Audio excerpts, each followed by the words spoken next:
Voilà, c'est ça. Parce que moi, je pense qu'on sortira, nous, dentistes, en décembre. On ne sait pas. Je ne peux pas vous Bon, on répondre. verra, ça ne sert à rien de dire ça. On Je ne sais rien. Je ne sais pas, on ne sait pas. Non, Alors, c'est pas, en ça ne veut revanche, rien dire ça, parce que c'est très dangereux. C'est une maladie qui tue. est d'accord, mais 1% on de la n'en sait population, rien, donc ça on ne va tue. pas faire de la spéculation sur ce on qu'on n'en sait sait pas. rien.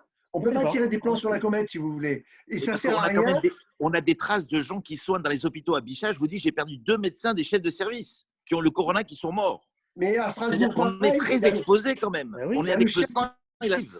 Non, mais attendez, alors, j'ai dit en introduction, l'anxiété ne mène à rien. D'accord? C'est la prévention. Attendez, donc, je répète, il y a la loi. La loi, c'est l'État et l'ordre qui décideront. On reprend en endroit ou pas, et avec des modalités qui vont être définies. Je respecterai la loi. Maintenant, si personnellement, je considère que le Conseil de l'ordre ou l'État sont inconscients, j'ai toujours la possibilité de ne pas reprendre. Donc, vous faites ce que vous voulez. Voilà, c'est tout. En revanche, ce qu'il ne faut pas faire, c'est reprendre avant que l'État l'autorise, quoi. Hein. Ah, ça, c'est sûr, c'est non. Ça, c'est sûr. On est d'accord. Ça, c'est sûr. Ça, c'est sûr. Merci beaucoup. En tout cas, merci à vous. C'est pas mal, non? Il y a encore des questions ou... Michel Naman, si on a 2 fauteuils, doit-on prendre une deuxième assistante malgré la surcharge d'un salaire supplémentaire? Il y a un calcul simple à faire. Alors, bon, idéalement, je vous donne, nous, quand même, la vision idéale qu'on a de l'organisation des cabinets. Pour nous, c'est au minimum une assistante, évidemment. Ça, je ne parle même pas. Il y a encore beaucoup de cabinets qui n'ont pas d'assistante du tout, il faut savoir. Hein, et je ne porte pas de jugement de valeur, je ne dis pas c'est bien ou c'est mal. Hein, mais en termes d'efficacité, évidemment, il faut un minimum d'une assistante. Idéalement, il faudrait une secrétaire ou une assistante pour un praticien. Maintenant, si vous avez 2 ou plusieurs fauteuils, c'est pas plus mal d'avoir une secrétaire, 2 assistantes. Alors, dans cette période-là, il faut vraiment réfléchir, voir si ça ne vaut pas le coup de recruter une personne supplémentaire de façon transitoire, parce que l'apport d'une personne supplémentaire, à condition évidemment qu'elle soit bien formée, entraîne un accroissement du chiffre d'affaires qui permet largement de payer son salaire. Je ne sais pas si je suis clair. Oui. Très clair. Voilà. Normalement, attendez, parce que là, il va y avoir une période où il va falloir produire. Plus vous avez de ressources disponibles pour produire bien et vite, et mieux ça vaut. Maintenant, allez trouver quelqu'un que vous avez recruté pour 3 mois ou 6 mois. Enfin, ça dépend si vous avez une secrétaire, pas de secrétaire. C'est plus facile de trouver une secrétaire qu'une assistante. Donc, non, c'est compliqué, c'est compliqué. C'est individuel, ça aussi. Hein. Mais globalement, la réponse est plus vous avez de ressources, c'est-à-dire de fauteuils et d'assistantes, et plus vous êtes productif. Et même de collaborateurs. Dans la mesure, moi je pose une question quand même, c'est dans la mesure où les patients se précipitent pour revenir, ce qui n'est pas dit non plus. Ce qui n'est pas dit non plus. Ce qui n'est pas dit non plus, parce que je pense qu'en particulier les personnes âgées, je pense qu'elles auront peur de ressortir rapidement. Hein. Je suis d'accord. Je suis d'accord. Ça sera toujours pareil en fonction du volume de la demande. C'est-à-dire que ça dépend où je suis installé, ça dépend du profil de ma patientèle. Si par exemple je suis installé dans un désert médical, je ne suis pas inquiet. Hein. Ça va être un bombardement. D'ailleurs, la gestion du téléphone risque d'être un énorme problème à la reprise. Si vous êtes installé dans les Yvelines ou si vous allez dans des zones sous-dotées, attendez-vous à un bombardement. Nous, on n'est pas contre l'idée même de mettre un répondeur et de ne prendre rendez-vous que par Internet. Globalement, il y a moins d'appels la semaine prochaine. Globalement, il y a moins d'appels. Les gens sont très sérieux là-dessus. Non, mais là, dans cette période-là, c'est normal. On est confiné. Mais dès l'instant où ça sera rouvert, je pense vraiment que ça dépendra des endroits. Bah oui, ça va être la folie. Ouais. Ah oui, ça peut être la folie. Ça peut être cataclysmique, hein, vraiment. Hein. On a une question à Bouillon. Je suis mensualisé pour l'impôt sur le revenu. Puis-je différer les prélèvements? Sur le site impôt.gouv, on nous propose la suppression du prélèvement. Dans ce cas, peut-on le rétablir ensuite? Oh, oui. De toute façon, aujourd'hui, l'État, vous avez compris qu'ils ont agi dans la précipitation.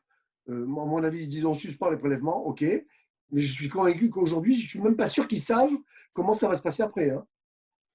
Quand vous voyez la gestion catastrophique des masques, des tests, l'État, il faut comprendre. Hein. Donc moi, je pense que si financièrement, vous pouvez payer, n'arrêtez pas vos prélèvements, parce que l'impôt, il faudra quand même le payer. Et je ne m'attends pas à des cadeaux de l'État par la suite, surtout pour les dentistes. Ne vous inquiétez pas, ils ne feront aucun cadeau. Ça a été chaque fois la même chose. Hein. On promet plein de trucs et après, à l'usage, bon, bref. Maintenant, si vous devez suspendre, suspendez. Non, mais si vous devez suspendre, suspendez et on verra bien à la reprise. C'est pas grave, hein, je veux dire. Voilà. Il y a une question. Raphaël, tu peux parler. Raphaël Serfati veut parler. Ah, bonjour. C'est demander à Edmond s'il Il entend, il t'entend. Les grandes lignes de ce qu'il va nous traiter la prochaine fois. Alors, la prochaine fois, c'est la reprise. C'est comment gérer la reprise. C'est-à-dire que faire, comment anticiper la reprise, quoi faire avant, quoi faire les premiers jours, quoi faire après. Mais par exemple, ne serait-ce que, il faut comprendre un truc, ne serait-ce que le jour où on connaît, où on annonce la fin du confinement, enfin, je pense qu'il y aura quand même au moins une semaine d'avance, ou peut-être 15 jours, la première semaine qui suit l'annonce, il y aura un travail de titan pour reprendre les rendez-vous. Par exemple. D'accord ? Donc, l'objet de la prochaine réunion, c'est comment je gère la reprise au mieux, avec un minimum de pertes en termes de production. Très bien, c'est quand même important. Ah ben, c'est encore tôt, hein ? C'est encore tôt. Peut-il dire un mot sur les centres ? Quel mot ? Moi, je veux bien, mais j'en ai plein à dire. Quel mot vous voulez dire ? Un gros mot. Surtout sur. Pour moi, d'abord, effectivement, alors, vous savez quoi, les centres, c'est comme les dentistes. Il y a des bons et des mauvais. Donc, c'est ça qu'il faut comprendre. Moi, le combat libéraux-centre, pour moi, il est dépassé. Il y a des bons et des mauvais. Alors, les centres, il y a beaucoup de centres qui sont en train de souffrir énormément, là. Parce que là, ce n'est pas exclu qu'un certain nombre, à la limite, ne puissent peut-être même pas reprendre à la reprise, là, on verra, je ne sais pas. D'autant plus que nombre de centres n'ont pas assuré de garde. Donc ça aussi, ils n'ont pas joué le jeu par rapport aux gardes. Donc là, ça a été l'objet de plaintes de certains praticiens libéraux auprès du Conseil de l'ordre. Pas tous, hein, pas tous, hein, je ne dis pas tous. Hein. C'est ce que je dis, il y a des bons et des mauvais dans les centres. Hein. De quel centre tu parles? Des centres dentaires, on parle bien de ça. Les centres sous forme associative de la loi 1901. C'est ça dont on parle. Oui, oui, mais d'ailleurs, pour moi, aujourd'hui, la forme de l'associative, c'est qu'une forme juridique différente. Vous prenez un centre qui est un cabinet dentaire libéral, dans lequel vous avez 15 praticiens, c'est comme un centre. Ça se gère exactement de la même façon. C'est ça qu'il faut comprendre. Donc, c'est une autre différence dans le futur qui va arriver. C'est la différence entre les cabinets de groupe et les grosses structures et les cabinets solo. Ça sera deux types d'exercices complètement différents. Mais c'est le centre ou libéral, c'est dépassé ça, c'est fini. C'est plus ça maintenant. Et dans il y a les bons, les mauvais. Dans le solo, lui, il va être obligé de faire ce que j'appelle un cabinet boutique. C'est-à-dire, il faut qu'il soit, l'avantage du solo, c'est il faut qu'il soit, c'est la personnalisation de la relation. D'accord ? Et là aussi, il y a un niveau de service très élevé. Il y a de la place. Hein. Je ne suis pas inquiet non plus pour les solos. Mais pour les solos qui ont compris que les enjeux, ils sont dans des domaines non cliniques aussi. Hein.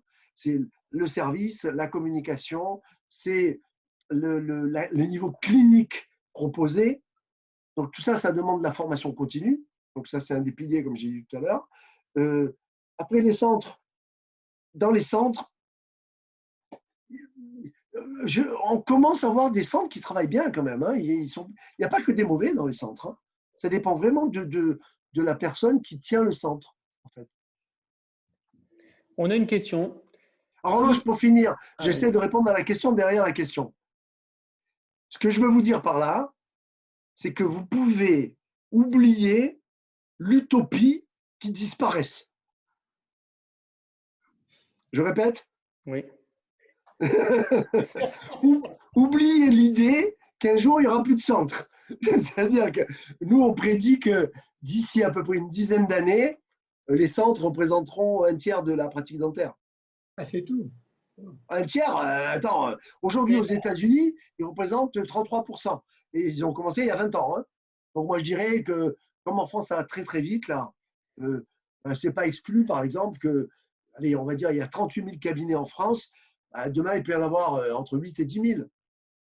Aujourd'hui, vous savez combien il y en a ou pas en France? Non. Aucune idée? Allez, donnez-moi, allez, dites un prix. Il y a 40 000 de centres ou de dentistes? Combien il y a de centres, combien il y a de centres dentaires aujourd'hui en France? 3 000, 4 000? 500. Non, Ah, c'est- aujourd'hui, ils sont 2800. Ah, ouais. Voilà. Et l'ARS a fixé comme objectif le doublement des centres en un an et demi. Et je vous garantis qu'il y en a qui se bougent. Hein. Maintenant, attention, hein, si certains d'entre vous ont l'idée que vous avez un cabinet solo et que vous avez l'idée de dire bah, tiens, j'ai une idée, j'ai monté un centre, vous savez quoi? Oubliez. Hein. C'est un travail de titan. N'est pas idée. Et qui est dans un premier temps loin d'être rentable. On a une question, une des dernières, hein, je pense. Hein. Si on est débordé à la reprise face aux urgences et aux nouveaux patients, peut-on les refuser pour ne pas se retrouver avec 30 patients par jour? Non, mais de toute façon, il va bien falloir. Hein. Je veux dire, moi, je pense qu'il y aura quand même, il continuera, je ne sais pas sous quelle forme, mais il continuera à y avoir des services de garde. Je ne vois pas comment chaque praticien pourra absorber toutes les urgences. Ça me paraît. Peut-être le Non, moment non. de recruter. Peut-être le moment de recruter des collaborateurs. C'est une solution, mais encore, le problème avec le recrutement des collaborateurs, je ne sais pas si vous le connaissez, c'est qu'il faut les trouver. Hein. Oui.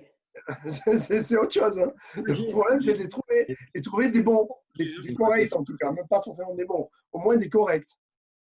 Parce que vous connaissez le problème ou pas? Il y a sûrement des collaborateurs là qui sont là, mais aujourd'hui, il y a un collaborateur, c'est lui qui est en puissance.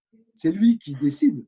C'est-à-dire, le collaborateur, lui, c'est lui qui va dire je prends mon mercredi et mon samedi, et vous allez gérer les urgences du collaborateur le mercredi. Hein. Il y en a un qui m'a dit, qui est venu avec son comptable pour faire l'audit de mon cabinet.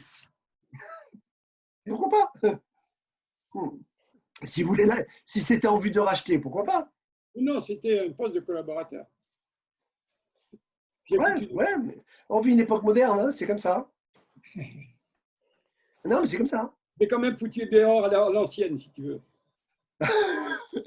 Non, après, chacun fait comme il veut. Hein.